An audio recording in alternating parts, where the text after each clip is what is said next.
কেমন সততা আনবেন, মানুষের বিশ্বস্ততা কেমন ভাবে অর্জন করবেন। আমরা যেই মাযহাবকে ফলো করে আমরা ধর্ম পালন করি, হানাফি মাযহাবের সবচেয়ে বড় ইমাম আবু হানিফা রাহমাতুল্লাহি আলাইহি, উনি ছিলেন একজন কাপড়ের ব্যবসায়ী। কিসের ব্যবসায়ী? কাপড় ব্যবসায়ী ছিলেন। ওনার আমানতদারি, ওনার সত্যবাদী, ওনার বিশ্বস্ততা কত বেশি ছিল দেখেন। ইমাম আবু হানিফা রাহমাতুল্লাহি আলাইহি নতুন কাপড় যখন দোকানে সংগ্রহ করলেন, তিনি দেখতে পেলেন কাপড়ের মধ্যে একটা থান রয়েছে, যেটার মধ্যে কাপড়ে একটু ডিফেক্ট রয়েছে। উনি দোকানের কর্মচারীকে বললেন, এই মালটা বিক্রি করার সময় অবশ্যই ক্রেতাকে তুমি জানিয়ে দিবে এই কাপড়ের মধ্যে এই ডিফেক্ট রয়েছে, আপনি ইচ্ছা করলে নিতে পারেন, দাম কিছু কমায় নেবেন। ইমামে আযম আবু হানিফা রাহমাতুল্লাহি আলাইহি উনি এই কথা বলার পরে তিনি দোকান থেকে চলে গেলেন। ওনার দোকানের কর্মচারীরা কাপড় বিক্রি করার সময় এই ভেজাল কাপড়টাও তারা বিক্রি করে দিল, কিন্তু বিক্রির সময় তাদের মনে ছিল না যে কাপড়ের মধ্যে কিছু সমস্যা আছে, আর মালিক বলেছিল এটা ক্রেতাকে অবশ্যই জানিয়ে দেওয়ার জন্য। তারা কাপড় বিক্রি করে নিল। হযরত ইমাম আবু হানিফা রাহমাতুল্লাহি আলাইহি যখন দোকানে ফিরলেন, ডাক দিয়া বললেন, কাপড় বিক্রি হয়েছে কত বলা? বলে এই কাপড় বিক্রি হয়েছে। ডিপেটওয়ালা একটা কাপড় ছিল, সেটা কি সেল দিয়েছ? বলে হ্যাঁ। যেই ব্যক্তি এই কাপড় নিয়েছে তাকে কি তার দোষ সম্পর্কে ধরিয়ে দিয়েছ? কর্মচারী বলল, হুজুর মনে নাই, ভুলে গিয়েছিলাম। ইমামে আযম আবু হানিফা রাহমাতুল্লাহি আলাইহি তার ব্যবসাকে সততার সাথে করার জন্য, ব্যবসাকে পবিত্র রাখার জন্য তিনি তার খাদেমকে বললেন, ক্যাশের মধ্যে দেখো কত টাকা আছে। ওই কাপড় বিক্রি করেছে, এই কাপড়ের টাকা যেই বাক্সের মধ্যে রেখেছে, যেই ক্যাশে রেখেছে, তিনি অর্ডার দিয়ে দিলেন ওই ক্যাশের মধ্যে যতগুলা টাকা আছে সব টাকাগুলা গরিব মিসকিনের মধ্যে সদকা করে দাও। এটা আমি খেতে পারবো না, কারণ ব্যবসার মধ্যে মিথ্যা রয়েছে, অসততা রয়েছে। এই ইনকামের টাকা আমার জন্য খাওয়া জায়েজ হবে না। অন্য বর্ণনায় লিখেছেন, তিনি খাদেমকে বললেন, কর্মচারীকে বললেন, তুমি যে ব্যক্তির কাছে কাপড় কিনেছো, তাকে বিক্রি করেছো, তাকে কি তুমি চিনো? বলে হুজুর আগে কখনো দেখি নাই, পরবর্তীতে দেখলে কি তাকে চিনবা? বলে হ্যাঁ চিনব। ইমামে আযম আবু হানিফা রাহমাতুল্লাহি আলাইহি বললেন, ঠিক আছে যাও, যত টাকা খরচ হয় পুরা কুফা নগরীতে তুমি অলিগলি তালাশ করে সেই লোককে খুঁজে বের করো এবং তার কাছে গিয়া তার কাপড়ে যে দোষ আছে সেটা তার কানে পৌঁছে দাও এবং মূল্য যা কম নিতে বলেছি তা তার কাছে ফেরত দিয়া দাও। আত-তাজিরু সুদুকুল আমিন মা'আন নাবিয়্যিন। এক নাম্বার হচ্ছে আস-সুদুক, দুই নাম্বার আল-আমিন, সত্যবাদী হওয়া এবং বিশ্বস্ত হওয়া। এই দুইটি গুণ যদি আমরা অর্জন করতে পারি, ব্যবসার ক্ষেত্রে, লেনদেনের ক্ষেত্রে, আত্মীয়তা বন্ধনের ক্ষেত্রে, সকল ক্ষেত্রে যদি আমরা রাসূলের হাদিসের দুইটি গুণ অর্জন করতে পারি। কয়টা গুণ? দুইটি গুণ। এক নাম্বার হচ্ছে সত্যবাদী হওয়া, দুই নাম্বার বিশ্বস্ত হওয়া। এই দুইটি গুণ অর্জন করতে বললে আপনার প্রত্যেকটি কাজ দুনিয়ার জন্য মঙ্গল হবে, পরকালের জন্য মুক্তির ব্যবস্থা হবে ইনশাআল্লাহ। শুধু ব্যবসা না, শুধু চাকরি না, শুধু রাজনীতি, শুধু সমাজনীতি না, একজন মানুষের ব্যক্তিগত জীবন থেকে শুরু করে পারিবারিক জীবন, সামাজিক জীবন, রাষ্ট্রীয় জীবন, আন্তর্জাতিক জীবন, সকল ক্ষেত্রে রাসূলের দুটি আদর্শের মূল্য অনেক রয়েছে। তা হচ্ছে সত্যবাদী এবং বিশ্বস্ত।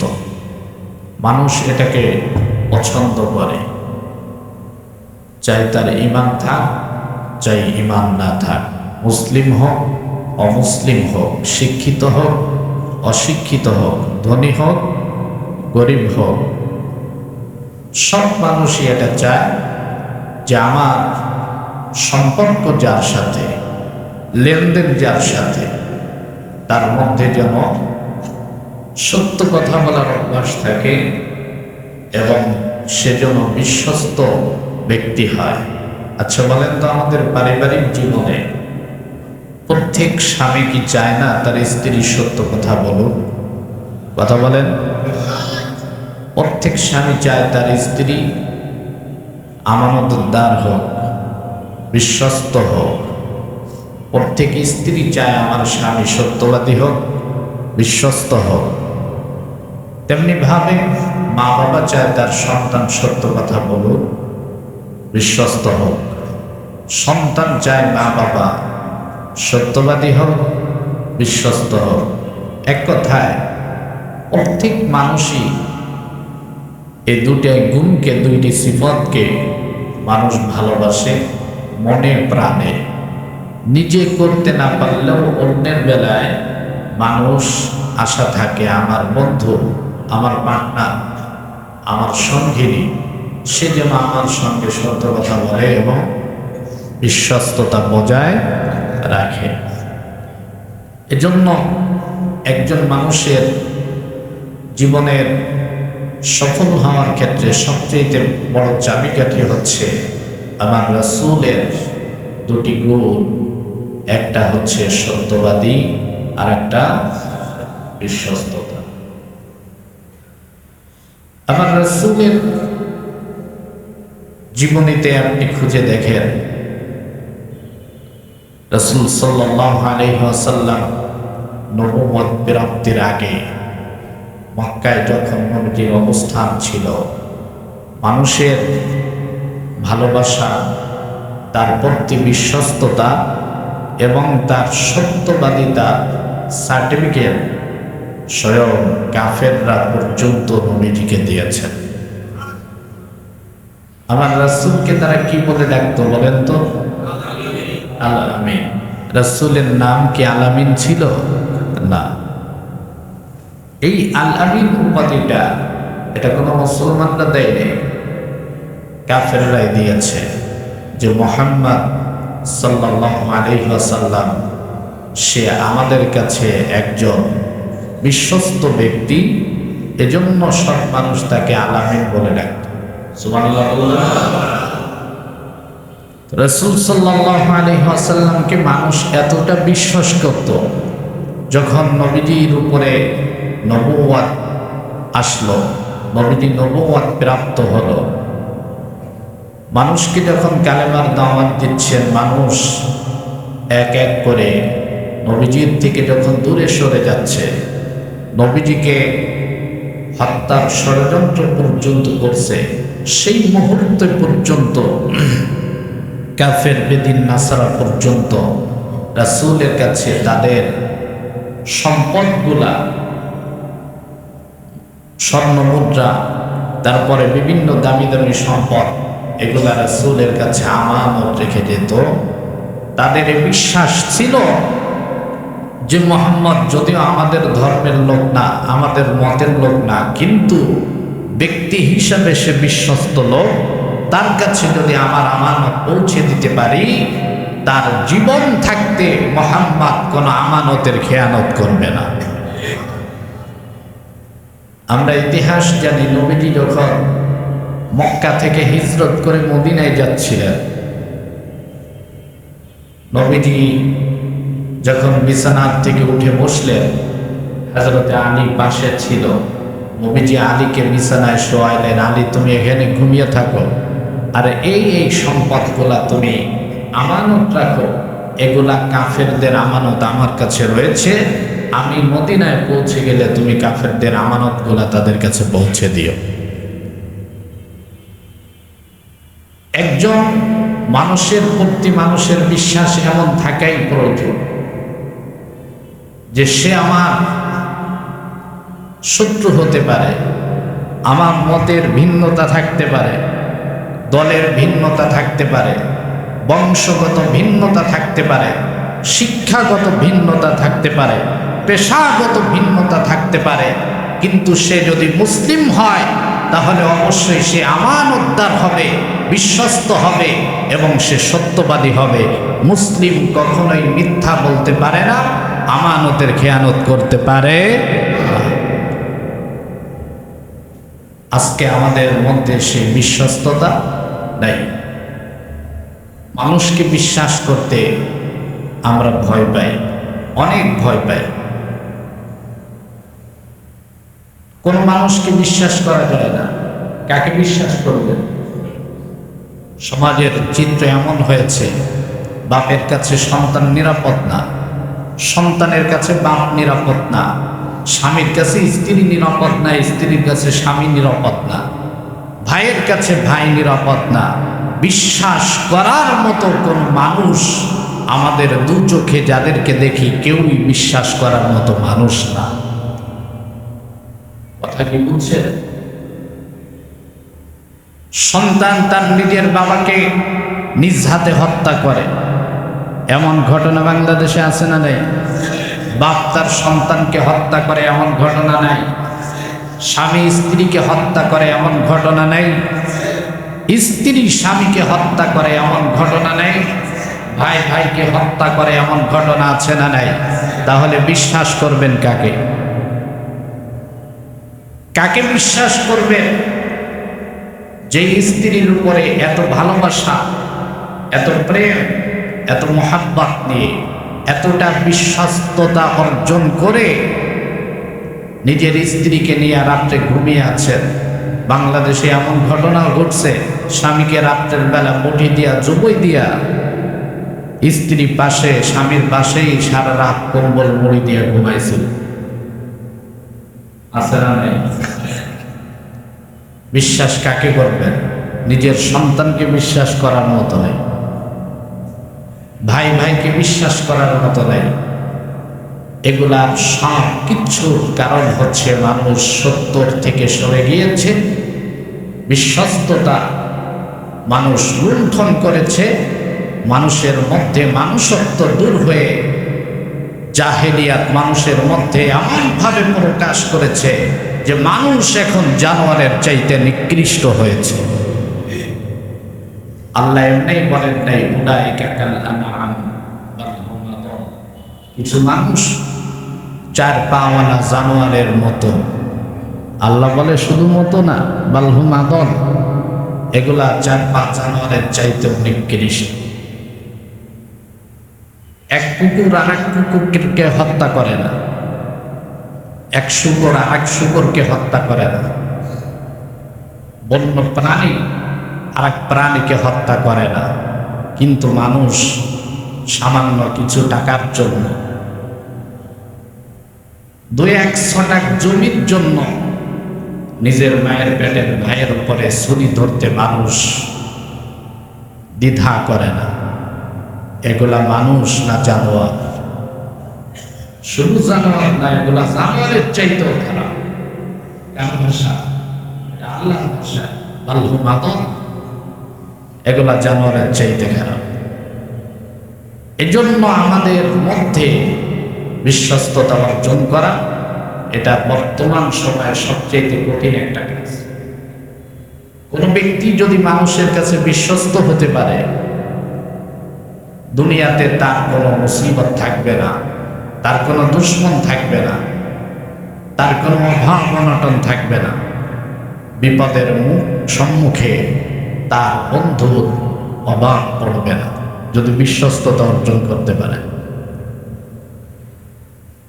আমাদের এ গুণ অর্জন করতে হবে। যে কথা বলেছি যে ব্যবসার ক্ষেত্রে অবশ্যই এটা অর্জন করা আমাদের প্রয়োজন, যদি আমরা ব্যবসাকে দীর্ঘস্থায়ী করতে চাই। আমার যদি প্ল্যান থাকে আমার ব্যবসাকে আমি অনেক বুদ্ধি নিয়ে যাব, তাহলে অবশ্যই মানুষের বিশ্বস্ততা আমাকে অর্জন করতে হবে। ব্যবসার মধ্যে কেমন সততা আনবেন, মানুষের বিশ্বস্ততা কেমন ভাবে অর্জন করবেন। আমরা যেই মাযহাবকে ফলো করে আমরা ধর্ম পালন করি, হানাফি মাযহাবের সবচেয়ে বড় ইমাম আবু হানিফা রাহমাতুল্লাহি আলাইহি, উনি ছিলেন একজন কাপড়ের ব্যবসায়ী। কিসের ব্যবসায়ী? কাপড় ব্যবসায়ী ছিলেন। ওনার আমানতদারি, ওনার সত্যবাদী, ওনার বিশ্বস্ততা কত বেশি ছিল দেখেন।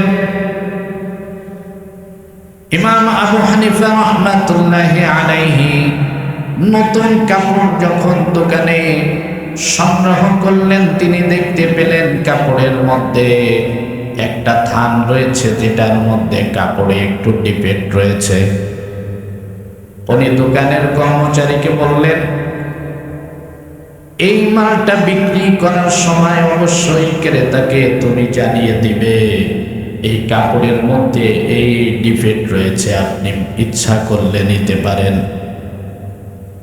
দাম কিছু কমায় নেবেন। ইমামে আযম আবু হানিফা রাহমাতুল্লাহি আলাইহি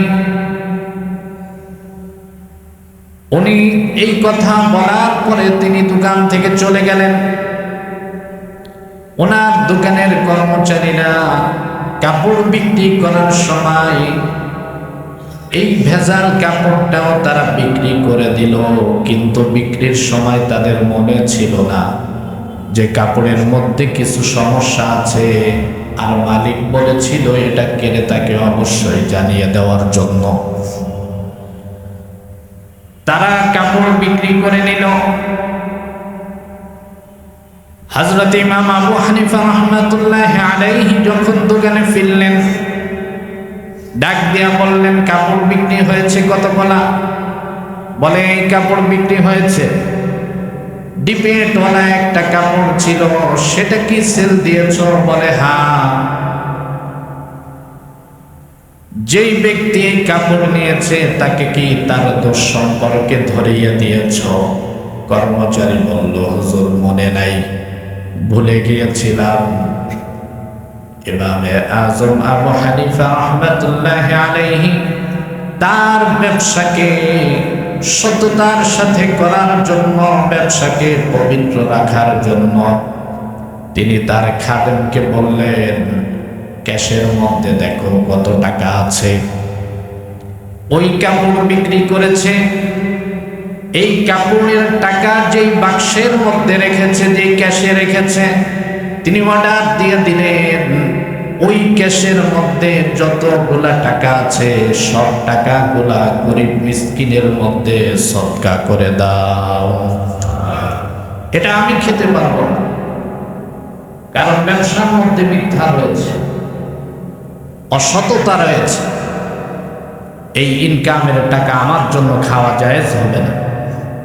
অন্য বর্ণনায় লিখেছেন, তিনি খাদেমকে বললেন, কর্মচারীকে বললেন, তুমি যে ব্যক্তির কাছে কাপড় কিনেছো, তাকে বিক্রি করেছো, তাকে কি তুমি চিনো? বলে, হুজুর আগে কখনো দেখি নাই। পরবর্তীতে দেখলে কি তাকে চিনবা? বলে হ্যাঁ চিনব। ইমামে আযম আবু হানিফা রাহমাতুল্লাহি আলাইহি বললেন, ঠিক আছে যাও, যত টাকা খরচ হয় পুরা কুফা নগরীতে তুমি অলিগলি তালাশ করে সেই লোককে খুঁজে বের করো এবং তার কাছে গিয়া তার কাপড়ে যে দোষ আছে সেটা তার কানে পৌঁছে দাও এবং মূল্য যা কম নিতে বলেছি তা তার কাছে ফেরত দিয়া দাও। সুবহানাল্লাহ বলবেন না? অথচ আমার আপনার ব্যবসার অবস্থা দেখেন কেমন। ইচ্ছা করে তো বলি না, যতদূর সম্ভব কথা এদিক সদিক করে খারাপ মালটা আরেকজনকে ধরায় দেয়। কোন কারণে যদি সে এসে বলে, প্রথমে স্বীকারও করতে চাই না মাল আমার দোকানের কিনা, এরপরে এই মাল নেওয়ার সময় ভালো ছিল, নেওয়ার পরে খারাপ হয়েছে, নানান কাহিনী, শেষ পর্যন্ত যখন কোনোভাবে পারে না, লাস্টে কথা আমরা বলি যে আমার জানা ছিল না মাল খারাপ। অনেক মাল আনি তো কোনোটা ডিবেট হয়েছে, চলে গেছে। কিন্তু জানা শোনার পরে যদি ব্যবসায়ী যদি এভাবে ব্যবসা করতে থাকে, আপনি একটা পণ্য বিক্রি করে হয়তো 5 টাকা লাভ করেছেন, বড় পণ্য হলে 500 লাভ করেছেন, তার চেয়ে বড় পণ্য হলে 5,000 লাভ করেছেন, আরো বড় পণ্য হলে 50,000 লাভ করেছেন। কিন্তু এই অসত্যতার ব্যবসা আপনাকে এমন পর্যায়ে পৌঁছে দিবে, আপনি যদি শিল্পপতি হন, এক সময় গিয়ে অসত্যতা ব্যবসার কারণে রাস্তার ভিখারি হয়ে যাবেন। বাংলাদেশে এমন বহু ব্যবসায়ী আছে, চকবাজার মৌলভীবাজারে 2, 4, 5, 10টা দোকান ছিল, অথচ তার সন্তানরা এখন রাস্তায় ভিক্ষা করে। এমন নজির আছে না নেই? আমার নিজের কাছে তথ্য আছে। আবার চকবাজার মৌলভীবাজারে এমন ব্যবসায়ী দেখেন, আজ থেকে 30-40 বছর আগে আপনাদের বুড়িগঙ্গা নৌকা চালাইত, এখন চকবাজার মৌলভীবাজারের বিশাল বড় ব্যবসায়ী আছে না নেই? কেমনে হয়েছে? সত্যবাদী, বিশ্বস্ততা, যে কোনো একটা গুণ দেখবেন তার মধ্যে আছে, এজন্য আল্লাহ তাকে উঠায় দিয়েছে। আবার অনেক সময় বলতে পারেন যে আমরা তো দেখি যে অহরহ মিথ্যা কথা বলে, বিশ্বস্ততা তো নাই, কিন্তু ব্যবসায় তো ভালো লাভ করে। আল্লাহ তাআলা মাঝে মধ্যে কাউকে ছাড় দিয়ে দেন যে বান্দা তুই উপরে উঠতেছিস, উঠতে থাক, দেখে আমার রহমত ছাড়া তুই কত দূর বাইতে পারিস। উঠতে উঠতে যখন একদম আগায় উঠে যাবা, আর উঠার জায়গায় নেই, তখন এমন ভাবে পড়বা যে দ্বিতীয়বার উঠার আর সুযোগ থাকবে না। এজন্য আমি প্রত্যেককে বলি, মহাব্বতের সাথে নিজের ভাই মনে করে বলি যে আমরা যাই করি, আমাদের মধ্যে সত্য কথা বলার অভ্যাস আমরা তৈরি করি, মানুষ যেন আমাকে বিশ্বাস করে এমন গুণ অর্জন করার চেষ্টা আমরা করি। বিশ্বস্ততা না থাকলে, সত্যবাদী না থাকলে, আপনি যে সেক্টরেই কাজ করেন আপনার মূল্য থাকবে না। মানুষ আপনাকে বাটপার করবে, সিটার বলবে, ধোঁকাবাজ বলবে, হোক সে ব্যবসায়ী, হোক সে মসজিদের ইমাম। ইমাম যদি মিথ্যা কথা কয়, মুসল্লিদের আস্থা কমে না বাড়ে? ফুল দিয়ে পূজা করবে ইমামদের, 2 দিন পরে পাবলিকে ফতোয়া দেবে ইমাম সাহেব মিথ্যা কথা কয়, এর পিছনে নামাজ হয় না। নিজের যাই থাক, ইমামের বেলা ফতোয়া দিয়ে দিবে।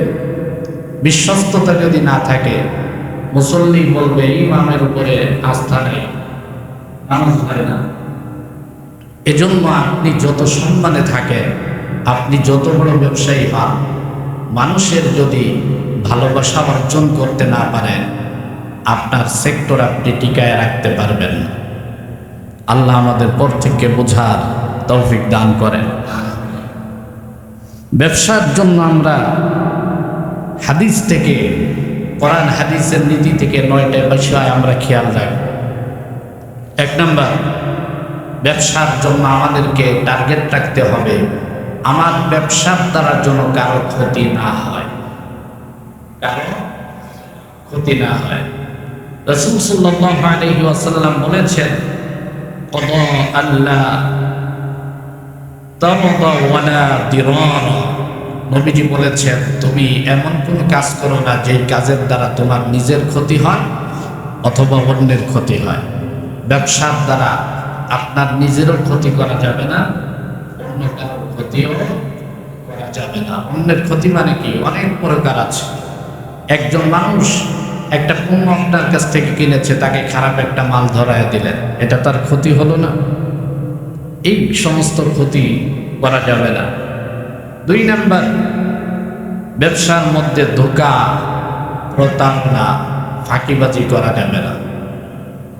ধোঁকাবাজি, প্রতারণা করা, এগুলা ব্যবসার মধ্যে করা যাবে না। রাসূল সাল্লাল্লাহু আলাইহি ওয়াসাল্লামের একটি হাদিস পাওয়া যায়, নবীজি মদিনার বাজারে গিয়েছিলেন কোন এক কাজে, গিয়া দেখলেন যে খেজুর বিক্রি করতেছে। নবীজির সন্দেহ হলে একটা খেজুরের গোদামের মধ্যে নবীজি হাত প্রবেশ করালেন, দেখতে পেলেন উপরের খেজুরগুলা দেখতে শুকনা, ভিতরের খেজুরগুলা ভিজা। যেটা বাংলাদেশে সবচেয়ে বেশি আকাম করে পাটের ব্যবসায়ী। পাট চিনেন? পাট পাট এগুলা যখন আপনার কৃষকরাই অনেকে এই কামটা করে থাকে, সব না। আপনার উপরে শুকনা পাট দিয়া ভিতরে ভিজা পাট দিয়ে এমন ভাবে করে, আমাদের এলাকায় এটাকে বলে গাঁটটি। এই গাঁটটি দিয়ে এমন ভাবে বাঁধে, এটা আপনি কোনো অবস্থায় হাতও ঢুকাইতে পারবেন না, এটা চেকও করতে পারবেন না। তো রাসূল সাল্লাল্লাহু আলাইহি ওয়াসাল্লাম দেখে খেজুরওয়ালাকে জিজ্ঞাসা করলেন, তুমি প্রতারণা কেন করলে? সে বলল যে বৃষ্টির পানি পড়েছে, এজন্য খেজুর ভিজেছে। নবীজি বললেন, নিচের খেজুরও শুকনা, উপরের খেজুরও শুকনা, সাইডের খেজুরও শুকনা, বৃষ্টির পানি কি তাহলে খালি শুধু ভিতরে পড়ছে? আল্লাহ রাসূল সাল্লাল্লাহু আলাইহি ওয়াসাল্লাম একটা কড়া শব্দ ব্যবহার করেছেন। হাদিসের মধ্যে বলেছেন, মান গশা ফালাইসা মিন্নি। যে ব্যক্তি ব্যবসার মধ্যে ধোঁকাবাজি করলো, প্রতারণা করলো, সে আমি রাসূলের উম্মতের অন্তর্ভুক্ত না। ব্যবসায়ী ভাইরা খুব ভালো করে শুনে রেখেন, যে ব্যক্তি ব্যবসার মধ্যে, কাজকর্মের মধ্যে ধোঁকাবাজি প্রতারণা করলো, নবীজি কি বলছেন? সে রাসূলের উম্মত না। 3 নাম্বার, ব্যবসার মধ্যে মিথ্যা আশ্রয় নেওয়া যাবে না। রাসূলের একটি হাদিস, নবীজিকে জিজ্ঞাসা করলেন, ওগো নবীজি, মানুষ কি, মুমিন কি দুর্বল হতে পারে? আল্লাহ রাসূল সাল্লাল্লাহু আলাইহি ওয়াসাল্লাম বললেন, হ্যাঁ, একজন মুমিন দুর্বল হতে পারে, শারীরিক বা আর্থিক। নবীজিকে আবার জিজ্ঞাসা করলেন, নবীজি, মুমিন কি কৃপণ হতে পারে? নবীজি বললেন, সেটাও হতে পারে। আল্লাহ রাসূলকে 3য়বার জিজ্ঞাসা করা হলো, রাসূল, মুমিন কি মিথ্যাবাদী হতে পারে? নবীজি বললেন, না। মুমিন দুর্বল হতে পারে, কৃপণ হতে পারে, গরীব হতে পারে, অশিক্ষিত হতে পারে, ব্যবসায়ী হতে পারে, ব্যবসায়ী নাও হতে পারে, অন্য যে কোনো গুণ মুমিনের ভিতরে থাকতে পারে, কিন্তু মুমিন কখনো মিথ্যা কথা বলতে পারে না। মুমিন মিথ্যা বলতে পারে। এজন্য আপনার মুনাফিকের যে আলামত রাসূল সাল্লাল্লাহু আলাইহি ওয়াসাল্লাম হাদিসের মধ্যে উল্লেখ করেছেন, আয়াতুল মুনাফিকি সালাসা, ইযা হাদ্দাসা কাযাবা ওয়া ইযা ওয়া'দা আখলাফা ওয়া ইযা তুমিনা খানা। নবীজি বলেছেন মুনাফিকের আলামত হচ্ছে 3টা। কয়টা? কয়টি? সবাই বলেন কয়টি? 3টি আলামত। 1 নাম্বার, ইযা হাদ্দাসা কাযাবা। মুনাফিক হচ্ছে সে, মুনাফিক চিনবেন কেমনে? আমাদের চেহারা সুরত দেখলে সবাইকে তো পাক্কা মুসলমানই মনে হয়, একদম মনে হয় টাক্কাই মাত্র হজ করে আসলো। চেহারা তো মাশাআল্লাহ, এখানে যারা বসছেন, কাকে বাদ দিয়ে কাকে আপনি বলবেন যে মুমিন না? এই কথা বললে তো আপনার পিঠের চামড়াও থাকবে না। সবার মাথায় টুপি আছে, শরীরে সুন্দর পোশাক আছে, আতর ব্যবহার করেছি, জুম্মার দিন মেসওয়াক করেছি, আগে ভাগে মসজিদে এসেছি, কিন্তু যারা এখানে বসছি সবাই কি মুমিন? সব মুমিন না, এর মধ্যে মুনাফিক আছে। গুণ কি? ইযা হাদ্দাসা কাযাবা। মুনাফিক হচ্ছে সে যে কথায় কথায় মিথ্যা কথা বলে। মিথ্যা কথা বলে সে কি মুমিন না মুনাফিক? মুনাফিক। আর মুনাফিকের ব্যাপারে আমরা অনেক সময় মনে করি একজন মানুষ একটা মিথ্যা কথা বলেছে বা মিথ্যা বলার অভ্যাস আছে, কিন্তু লোকটা তো নামাজই পড়ে, লোকটা তো হজই করে, লোকটা তো যাকাতও দেয়, লোকটা তো মসজিদের খেদমত করে, মাদ্রাসার খেদমত করে, কিন্তু স্বভাবের মধ্যে একটু মিথ্যা কথা বলে, বাকি সব ঠিক আছে। আমার আপনার কাছে ঠিক হতে পারে, কিন্তু আল্লাহ তাআলা মুনাফিকের ব্যাপারে সূরা মুনাফিকুনের মধ্যে আল্লাহ তাআলা বলেছেন, ইন্নাল মুনাফিকিনা ফিদ দারকিল আসফালি মিনান নার। আল্লাহ রাব্বুল আলামিন বলেন, মুনাফিকের জন্য পরকালে তার ঠিকানা হচ্ছে জাহান্নামের সবচেয়ে নিম্ন স্থান, জাহান্নামের তলদেশ। জাহান্নামের একদম নিম্ন স্তরে থাকবে মুনাফিক। মুনাফিক কাফের বেদিন নাসারার চাইতে ভয়ঙ্কর। মুনাফিক যে হয় ইসলামের অতীতে, বর্তমানে, ভবিষ্যতে যারাই ইসলামের ক্ষতি করছে, সমাজের ক্ষতি করছে, রাষ্ট্রের ক্ষতি করছে, তারা মুসলিমও নয়, তারা অন্য ধর্মের লোকও নয়, তারা হচ্ছে মুনাফিক। তারা কি? মুনাফিক। আপনার দলকে নষ্ট করে আপনার দলের মুনাফিক কর্মী, মসজিদ নষ্ট করে মসজিদের মুনাফিক কমিটি, মসজিদের পরিবেশ নষ্ট করে মসজিদের মুনাফিক মুসল্লি, মাদ্রাসা নষ্ট করে মাদ্রাসার মুনাফিক শিক্ষক ছাত্র, মাদ্রাসার মুনাফিক হিতাকাঙ্ক্ষীরা, সমাজ নষ্ট করে সমাজের মধ্যে থাকা মুনাফিকেরা, রাষ্ট্র নষ্ট করে রাষ্ট্রের উচ্চ পর্যায়ে থাকা কিছু মুনাফিকের বাচ্চাদের কারণে রাষ্ট্র নষ্ট হয়।